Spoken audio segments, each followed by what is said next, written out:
Albert Camus pouvait dire dans Carnet 2, celui qui ne donne pas tout ne retient pas, n'obtient pas tout en amour. Et nous, c'est justement la raison pour laquelle, dès le départ, nous avons décidé de tout vous offrir. Et bien sûr, nous avons tout reçu de vous. Nous vous promettons une excellente 3e saison. Nous allons encore plus vous donner. Il y a tellement de joie à donner qu'à recevoir. Bienvenue dans votre émission, bienvenue dans votre quotidienne. Je vous invite tout de suite à célébrer ces nouvelles opportunités que nous offre cette mi-journée parce que c'est midi, c'est maintenant!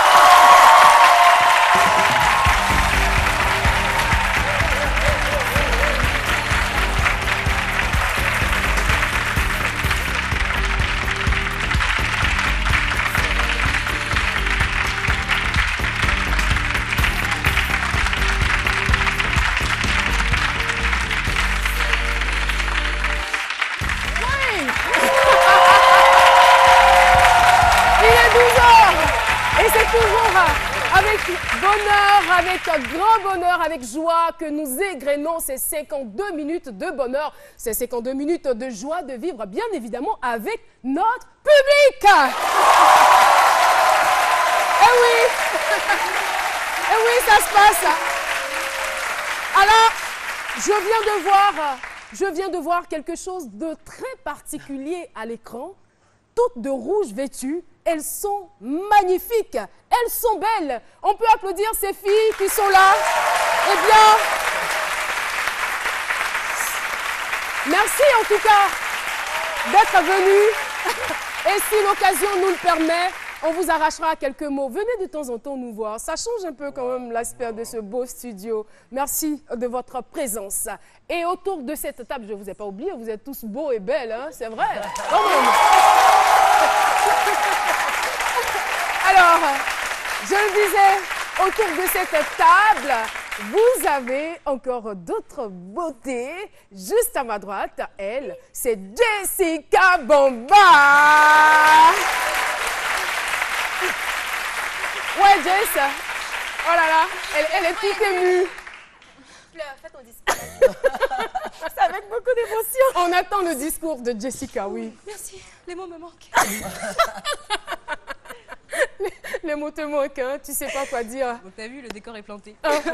Voilà, et puis on va aussi faire du bruit pour celle qui est juste en face de Jessica. Elle, c'est Zena Alissa Khalil.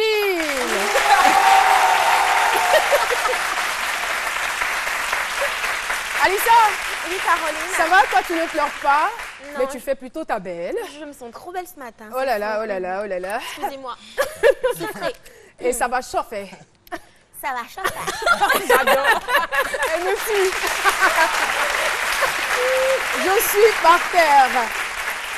Et je ne sais pas pourquoi il est aussi calme ce matin. Il va certainement nous l'expliquer. Ça me fait bizarre quand même. Je le vois tout sage. Est-ce que c'est normal? Mais ce doit être dangereux, ça. Docteur Philo, que je vous demande d'applaudir.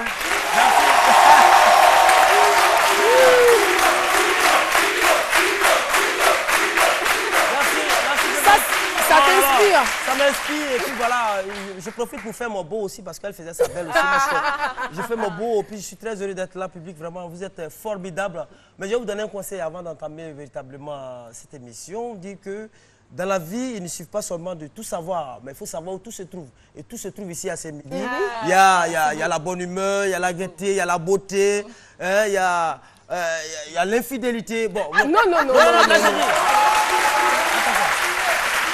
Il n'y a pas d'infidélité ici à ce midi. Parlant d'infidélité, je parle du public au fait. C'est-à-dire ceux qui étaient là hier ne sont pas là, ils ne sont pas fidèles parfois. Donc on change de peu, donc il y a infidélité.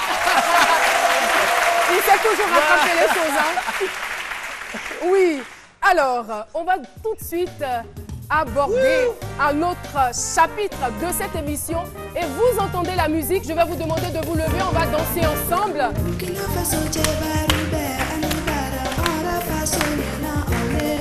Direction le Burkina Faso.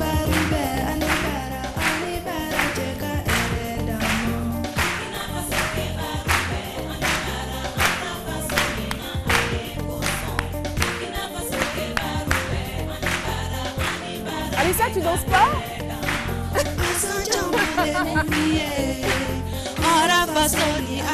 Jessica, tu es trop sérieuse.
doucement. Woni, Emily, appelez-la Mélie, elle nous vient du Burkina Faso et j'aimerais qu'on puisse l'applaudir très très fort. Alors, pour la petite histoire, sachez que notre invitée est fan, mordue, malade de Semidi. Et elle n'a pas pu résister à l'envie de venir ici nous voir. Et ça fait la 3e fois qu'elle était à Abidjan pour passer à Semidi. Et aujourd'hui, l'occasion a été la bonne, n'est-ce pas? Bonjour et bienvenue à Kouaba. Bonne arrivée à Abidjan. Merci beaucoup. Alors là, j'ai vraiment résumé, hein. J'ai vraiment résumé, mais chaque midi, vous êtes devant votre écran, comme la majorité des Burkinabés d'ailleurs, Oui, pour regarder ces midis. oui, j'aime beaucoup ces midis. J'aime les émissions de la Côte d'Ivoire, De la RTI. de la RTI, parce que ça m'apporte beaucoup de choses. Ça me permet d'apprendre beaucoup de choses aussi sur les artistes ivoiriens, parce que la Côte d'Ivoire est un pays d'hospitalité. Et la plaque tournante aussi, La musique. on va dire de la musique, du showbiz. Oui. Et là, ce qu'on vient d'écouter, Oui, ça parle de l'indépendance du Burkina Faso. l'indépendance du Burkina Oui. Faso. C'est l'indépendance. Indépendance. C'est pas Oui. indépendance ici. Non. J'ai remporté le prix Faso Academy karaoké du Burkina Ah, Faso. bravo. Bravo. Merci, merci, merci. Et là, on vous appelle la rossignol du Burkina Faso, c'est bien cela? Oui. D'accord. Et vous retournez quand au Burkina? Demain. Dès demain, hein? Ouais, dès Vous êtes demain. venu spécialement pour ces midis. Oui. Vous retournez au Burkina. Oui. Nous transmettez nos salutations à tous les Burkinabés, Merci. surtout en particulier ceux qui nous suivent. Hein? Oui. Vous les embrassez de notre part. Ok, Merci merci. encore d'être venu. C'est un album de combien de titres? De 6 titres. De 6 titres. Oui. Félicitations et bon vent, plein de succès pour la Merci, suite. merci, Merci beaucoup, merci. Mélie, d'être venue sur le plateau de ce midi. On applaudit très fort. Jeune et talentueuse. Au revoir. Alors, pardon? Au revoir.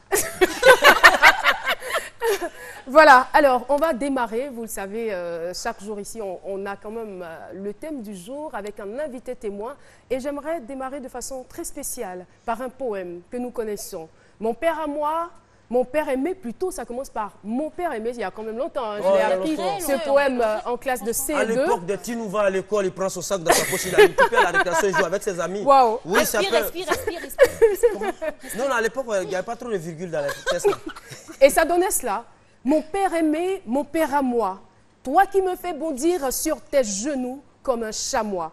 Que pourrais-je te dire que tu ne sais déjà? Bon, on ne va pas aller plus loin, hein, mais juste dire que ce poème, elle a certainement récité à maintes reprises lorsqu'elle était à l'école primaire. Malheureusement, elle n'a pas eu l'occasion de l'expérimenter puisque son père ne lui en a pas donné l'occasion. Le thème du jour, mon père m'aurait reconnu si j'avais été un garçon.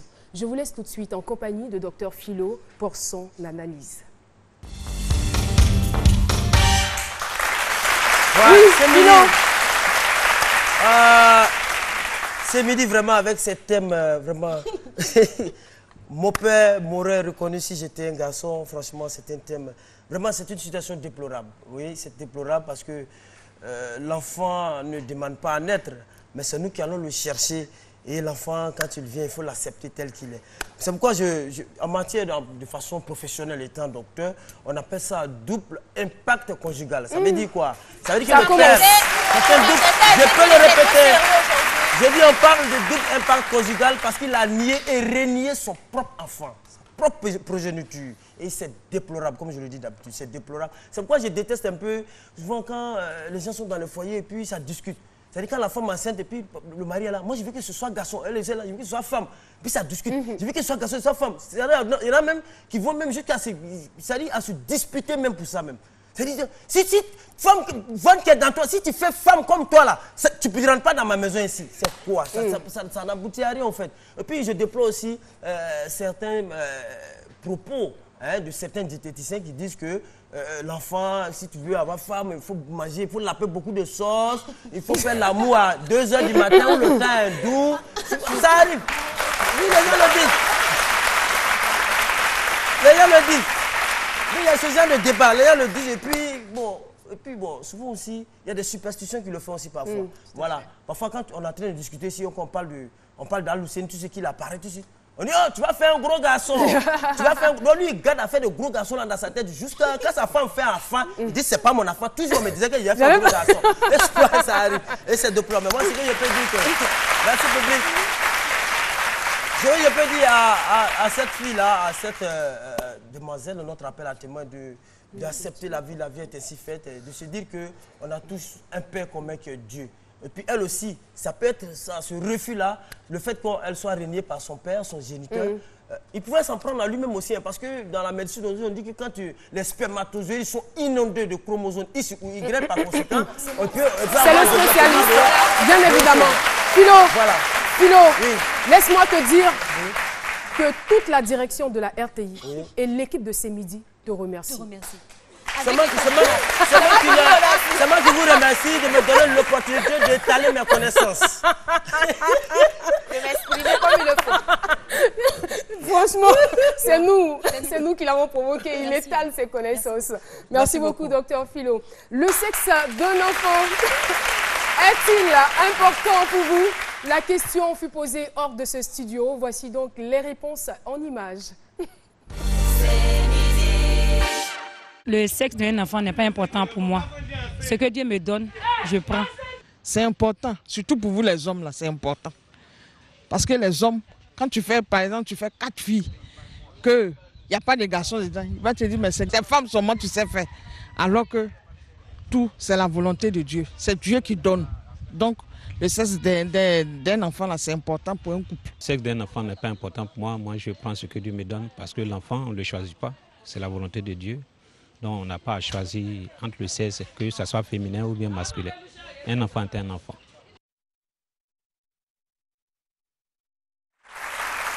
Nous sommes donc de retour sur le plateau. Jessica Bamba, tu souhaiterais répondre à cette question. Le sexe d'un enfant est-il important pour toi, oui ou non? Je pense que ce soit important. Je pense qu'on souhaite tous avoir une fille ou un garçon. Moi, personnellement, c'est 2 garçons. Mais Deux garçons? 2 garçons, oui. Pourquoi? Je sais pas, j'ai besoin de protection. T'es pas suffisamment protégée? Non, mais en fait, je pense qu'au final, le plus important, c'est d'avoir un enfant. Après, le sexe, bon, c'est pas important. Alissa, et toi? Des jumeaux. Des jumeaux? Une fille et un garçon? Non, deux garçons. Ouais. Moi, j'aime les petits garçons, je les trouve Mais t'es mignons. une fille, non? Je comprends pas. J'aime les petits garçons. Mais, et si la nature te donne des filles, que feras-tu? Je vais les accepter. Hein. Non. En fait, je Oh là là là là, c'est vraiment déplorable, comme le dit docteur Philo. Je suis quand même un peu déçue quand même de votre part. Hein. Ah bon? Oui. Mais comment ça? Non, mais pourquoi moi, je dis vous que voulez je en faire une souhaitais, mais que c'était fixation? pas... Je faisais pas une fixation. Non, mais Alissa, Moi, c'est une fixation, je vais les hein. accepter. Non. Oui, moi, je Bon, veux d'accord, des trêve de commentaires. On va appeler notre invité témoin qui en souffre. Son nom, c'est Janine Abois. Je vous demande de l'applaudir très fort. Janine Abois, je rappelle le thème du jour. Mon père m'aurait reconnu si j'étais un garçon. Bonjour. Bonjour. Et bienvenue sur le plateau de ce midi. Vous êtes une charmante demoiselle. Merci.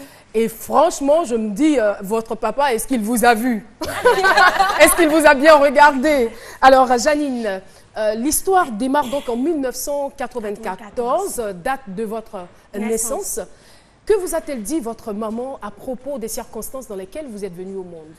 Bon, d'abord, on m'avait déjà informé que quand elle est tombée enceinte, elle a vu mon père, lui qui avait déjà dit que ce n'était pas lui la grossesse, elle est allée là-bas avec ses parents.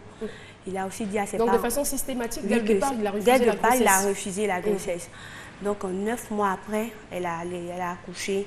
Il est revenu à la maternité où elle a accouché. Donnez un peu de la voix, s'il vous plaît. Il est revenu à la maternité où elle a accouché 2 heures, deux heures après. Il est arrivé. Il a demandé à ma maman si c'était un garçon. Il dit, j'espère que c'est un garçon. Ah, c'est ce qu'il a dit. Oui, c'est ce qu'il a dit. Donc, elle a dit, non, c'est pas un garçon, c'est une fille. Il a dit, ok, je reviens, je pars à la pharmacie pour revenir. Et il allait à la pharmacie, il n'est plus revenu. Il est allé à la pharmacie. À la pharmacie, jusqu'à maintenant, il n'est pas encore revenu. Non. Voilà. Donc, vous avez tiré les conclusions. Hein. puisqu'il est quand même, c'est vrai qu'il avait refusé au départ, mais il est quand même revenu à la maternité après pour savoir si c'était un garçon ou une fille. Et malheureusement, il a constaté que c'était une fille. Et voilà, il a pris la poudre d'escampette, malheureusement. Alors, vous, qu'est-ce qu'en grandissant, est-ce que vous avez véritablement senti l'absence de votre papa? Beaucoup. Beaucoup, parce que j'ai grandi, je vais pas grandir avec ma maman, j'ai grandi avec son père, des tantes. Donc j'ai beaucoup senti l'absence de mon père, parce que quand j'étais avec mes amis, quand on était à l'école, tu vois, il y avait des réunions de parents. On appelle les parents. Bon, c'était mon grand-père qui venait à chaque fois. Donc j'étais là, j'ai beaucoup senti son absence, parce que j'ai grandi avec des sœurs, des cousines qui étaient tout le temps, qui disaient que tu n'as pas de papa, est-ce que tu connais ton papa? Je suis chez mon père, je suis dans la maison de mon père, tu n'as pas de père, ta mère ne sait pas qui est ton papa. Donc c'est vraiment frustrant. Hein? Beaucoup frustrant, et puis j'ai vraiment senti l'absence. Et qu'est-ce que vous avez fait quand vous avez grandi? Vous avez certainement entrepris des démarches pour retrouver votre papa. J'ai commencé à le chercher depuis 2012. 2012, j'ai pris son nom, j'ai demandé à ma maman, elle m'a indiqué où il était, dans la commune. Moi, je ne suis pas allée dans la commune, j'ai laissé l'année 2012. Donc en 2013, j'ai pris son nom, je suis allée sur Internet, j'ai tapé son nom, et puis j'ai eu un ami sur Facebook qui m'a aidé, qui est un Gabonais. Je lui ai demandé comment on fait pour trouver quelqu'un au Gabon. Et il m'a aidé à le chercher. Donc 2 jours après, il m'a appelé pour me dire que je cause avec ton grand-père. J'ai dit, t'es sérieux? Il dit oui. Moi, je n'ai pas cru, parce que j'ai dit, j'ai attendu 20 ans de ma vie. Donc j'étais là, je suis allée voir mon grand-père. Je lui ai dit, ah, voilà, j'ai rencontré quelqu'un, s'il est net, il m'a dit, cause avec. Il dit, ok, on attend ce qu'il va dire. Et il m'a rappelé pour me dire, dans quelques minutes, il y a quelqu'un qui va t'appeler. C'est ton grand-père. Et les minutes qui sont arrivées, ils m'ont appelé, ils m'ont dit, ah, c'est toi qui dis que notre fille t'a enceinté là.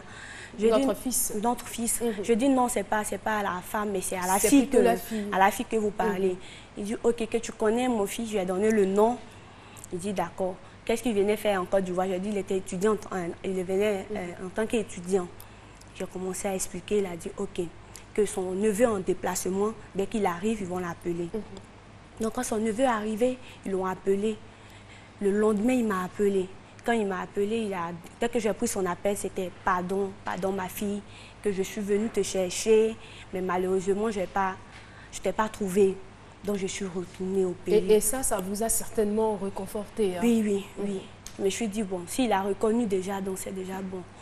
Donc, on s'appelait, tout et tout. Mais après, il a commencé à changer. Il m'appelait pour me dire, non, il ne faut plus que je l'appelle, parce que lui, il veut faire un test. D'abord, pour voir si je suis sa fille ou pas. Un test d'ADN, vous voulez dire?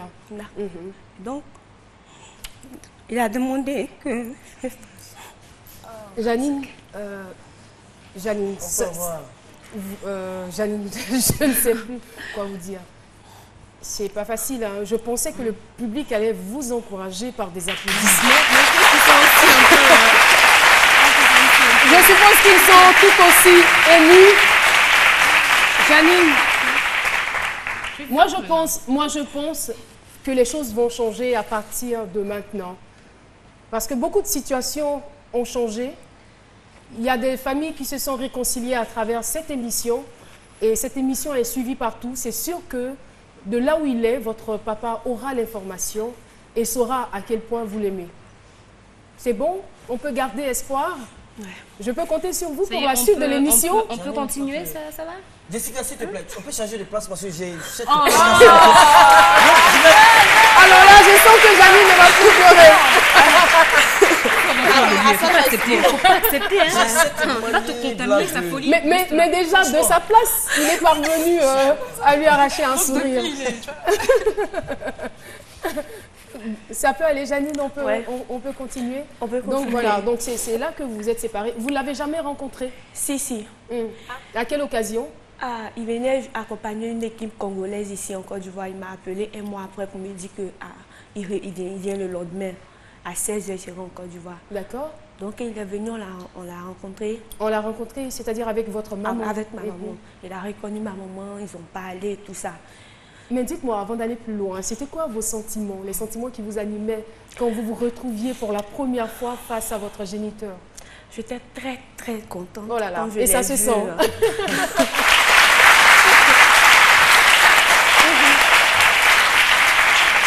Et lui aussi, il paraissait ému? Ému, bon, je n'ai pas trop vu ça. Il était serré dans son coin et tout ça. C'est un garçon, c'est un garçon, c'est ce que la société nous dit. Il était serré, bien, il a demandé comment je vais, je dis bien, tout ça. Et on est allé s'asseoir, on a parlé. Il dit non, il est venu, il a cherché, il ne m'a pas vu, tout ça, donc il est retourné. Mais ça, c'était après qu'il vous ait demandé de ne plus l'appeler? Oui, c'était après. Donc, il est reparti le lendemain. Quand il est reparti, on s'appelait quelques rares fois. Mais il était toujours sur son point de... Il ne faut pas que je dise que je suis sa fille, qu'on n'a pas encore fait de test ADN, tout ça. Mais vous, qu'est-ce qui vous donne la conviction que ce monsieur est véritablement votre papa? Parce que quand je regarde ma maman, je regarde le monsieur, j'ai rien de ma maman. Lui, quand je l'ai vu, d'abord quand je l'ai vu, je me suis vue moi-même. C'était comme si... C'était un miroir. C'était un miroir, en fait. Je me mirais parce que j'ai rien pris. J'ai rien pris. Si. Il a vu parce qu'il y a son ex-femme qui a pris lui-même sa photo de sa fille. Et puis elle a mis sur Facebook. Et puis elle a mis ma photo sur Facebook. Elle a dit en commentaire que tu es la fille de Moussé, que Moussé le veuille ou pas. Tu es sa fille parce que là, tu ressembles plus à Moussé que elle, la fille qu'elle a eue avec lui. Elle a posté les photos sur Facebook. Et quand je l'ai vu, de la tête aux pieds, c'était lui. Oh là là. Je le ressemble tout craché, portrait craché, tout ça. C'est très émouvant. Et qu'est-ce que vous attendez? Un enfant, logiquement, attend tout de son papa, mais vous, qui n'avez pas eu la chance de grandir avec lui, de grandir à ses côtés, qu'est-ce que vous attendez concrètement de lui? Bon, moi, je voudrais que lui et moi, on soit en contact. Je voudrais voir mon papa tous les jours. Je veux le voir chaque fois. On s'appelait, causer comme père et fille. Je veux encore grandir encore à côté de lui. Je ne veux pas vieillir en sachant que mon père est quelque part. On ne s'appelle pas, on ne se voit pas, on ne sait pas ce qui se passe. Il est où? Il est au Congo. Il est au Congo en ce moment. Il est congolais? Non, il travaille au Congo. Il est ivoirien? Non, il est gabonais. Il est gabonais. D'accord. D'accord. Monsieur Moussé, oui, bien sûr. En fait. Jessica. Moi, ce que je trouve magnifique dans ton histoire, c'est que n'importe quel enfant aurait eu un peu de colère, en fait. Et depuis qu'elle raconte, moi, je sens plutôt beaucoup d'amour. C'est-à-dire que malgré le fait qu'il la repousse à chaque fois, elle a envie de connaître ce père-là qu'elle n'a pas connu. Et je trouve que c'est... Je connais certaines personnes qui auraient dit, par exemple, s'il revenait, il allait être mon père adjoint. Je connais des gens qui allaient dire... Tout à fait. Père adjoint. C'est la première fois que j'entends cette expression. Mon deuxième papa, j'ai déjà entendu, mais père adjoint, comme dans une fonction, dans une entreprise. On parler, on sent qu'elle a besoin de cet amour paternel-là. Ça dit, vous savez, quand tu sais le papa, il y a la chaleur qui se dégage, elle en a besoin. Dites-moi, votre père, il a d'autres enfants? Vous avez des frères et sœurs? Il a 2 filles. Il a 2 filles. Après moi. Est-ce qu'il avait ces 2 filles-là avant Non. vous? Alors, mademoiselle Abou, on a pratiquement terminé l'entretien. Je vais vous demander de regarder cette caméra juste en face de vous et de vous adresser à monsieur Moussé, qui est certainement devant son écran. Il faut bien bailler. Faut tout dire. Faut tout dire. Allez-y. Je voulais dire à mon papa que si ma famille l'a offensé parce qu'on ne sait pas réellement ce qui s'est passé, je n'étais pas là. Donc si ma famille l'a offensé, ce qui lui pousse à se retirer, je lui demande pardon au nom de ma maman, au nom de ma famille, parce que j'ai besoin de lui. J'ai besoin de lui, frère.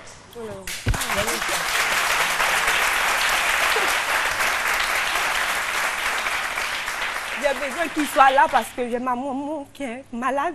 Donc, j'ai besoin de mon papa. J'ai besoin de lui. Je suis fatiguée d'écouter ce que les gens disent, que tu n'as pas de paix. Je suis fatiguée. Depuis 20 ans, je vis avec ces paroles-là à l'oreille. Donc, j'ai besoin vraiment de mon papa. Son nom complet, c'est Moussé Kanga. Moussé Kanga. Alors, Janine, moi, j'ai envie juste de vous embrasser. Je veux juste vous embrasser et vous dire, voilà, et vous dire que le monsieur, il ne restera pas insensible à ce qui s'est passé sur ce plateau.